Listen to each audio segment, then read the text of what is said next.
Zdaj pa je čas za otroškega poročevalca in čas za razrednega sovražnika. Pa ne kakšnega iz vašega razreda, ker srčno upam, da se dobro razumete sošolci. Čas je za tistega, ki je v naslovu filma Roka Bička.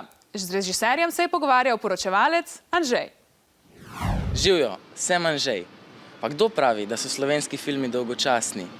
V zadnjem obdobju veliko mladih režiserjev dela noro dobre filme.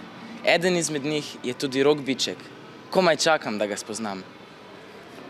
Režiral si film Razredni sovražnik. Mi lahko zaupaš recept, kako je tebi uspelo kot zelo mlademu režiserju med samimi starimi mački?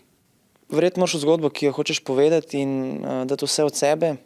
In potem, če so ti zvezde naklonjene, ti mogoče uspe, ne vem. Kako pa ti je bilo stati na rdeči preprogi Beneškega filmskega festivala? Si se počutil slavnega? Rdeča preproga v Benetkah je bila zelo kratka, na srečo, tako da niso imeli problemov z neko veliko slavo. Tudi v bistvu nihče od nas v ekipi ni še nikoli imel te izkušnje, tako da smo kar malo pohiteli, da je bilo čim prej konc.